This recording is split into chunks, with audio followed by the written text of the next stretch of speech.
ಮತ್ತೆ ಕ್ರಿಶ್ಚಿಯನ್ ಧರ್ಮ ಬುದ್ಧ ಅಂದ್ರೆ ಅದೊಂದು ಜ್ಞಾನ ರೀ. ಬುದ್ಧ ಅಂದ್ರೆ ನೀವು ಖಾಲಿ ಒಂದು ಸಮಾಜ ಅಂತ ಅಲ್ಲ. ಬುದ್ಧ ಅಂದ್ರೆ ಮನುಕುಲಕ್ಕಾಗಿ, ಇಡೀ ಮನುಷ್ಯರಾಗಿ ಮನುಕುಲ ಏಳಿಗೆಗಾಗಿ ಬುದ್ಧನ ಸತ್ಯತೆ ಎಲ್ಲರೇ ಹರೇ. ಬಟ್ ಯಾವುದೂ ಅಲ್ಲಿ ಹಿಂಗೆ ಸುಳ್ಳು ಇಲ್ಲ, ಡಾಂಬಕತೆ ಇಲ್ಲ, ಮೌಢ್ಯತೆ ಇಲ್ಲ. It's connected to reality, it's connected to nature. ನಿಸರ್ಗ ದೇವತೆ, ನಿಸರ್ಗನೇ ನಮಗೆ ದೇವರು. ನಾವೆಲ್ಲ ಫ್ರೀಯಾಗಿ ಅನುಭವಿಸ್ಲತ್ತಿದ್ವಿ, ಗಾಳಿ ಬೆಳಕು ನೀರು ಭೂಮಿ ಆಕಾಶ. ಇನ್ನೊಂದು ಏನಾದ್ರೆ ಈ ಸಮಸ್ಯೆ ನಾನು ಭಾಳ ಸಾರಿ ಅಬ್ಸರ್ವ್ ಮಾಡ್ತಾ ಇರ್ತೀನಿ. ಪರಿವರ್ತನೆ ಅಂದ್ರೆ ನನ್ನಂಗೆ ಆಗ್ಬೇಕು ಅಂತ ಜನ ಭಾವಿಸ್ತಾರೆ. ಪರಿವರ್ತನೆ ಅಂದ್ರೆ ಅದಲ್ಲ, ನಮ್ಮಲ್ಲಿ ಆಗ್ಬೇಕ್ರಿ. ಮೊದಲು ನಮ್ಮಲ್ಲಿ ಬದಲಾವಣೆ ಆದ್ರೆ ನಾವು ಇನ್ನೊಬ್ರಿಗೆ ಬದಲಾವಣೆ ಮಾಡ್ಕೊಡ್ಬೇಕು. ಮೊದಲು ನಮ್ಮಲ್ಲೇ ಏನು ಒಳ್ಳೆತನ ಇಲ್ಲ, ಮನಸ್ಸು ಕಲ್ಮಶವಿಲ್ಲ, ಮನಶುದ್ಧಿ ಇಲ್ಲ ಅಂದ್ರೆ ನಾವು ಇನ್ನೊಬ್ರಿಗೆ ಏನ್ ಹೇಳ್ತೇವೆ?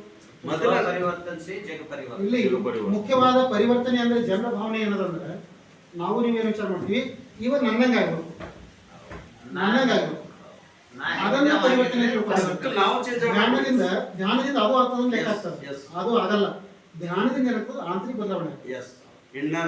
ಡಿಫ್ರೆಂಟ್ ಅಲ್ಲ ಅದು. ಇನ್ನರ್ ವರ್ಲ್ಡ್ನಾಗ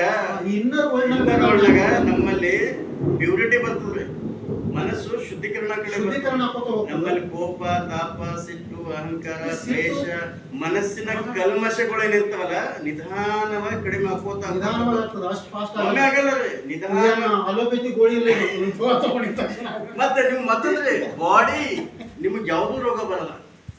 ನಾ ನಿಮ್ಗೆ ಹೇಳ್ತೀನಿ, ನಾ ಇವತ್ತಿಂದನೇ ಯಾವ್ದು ಗೋಲಿ ತುಂಬಲ್ಲ. It's reality.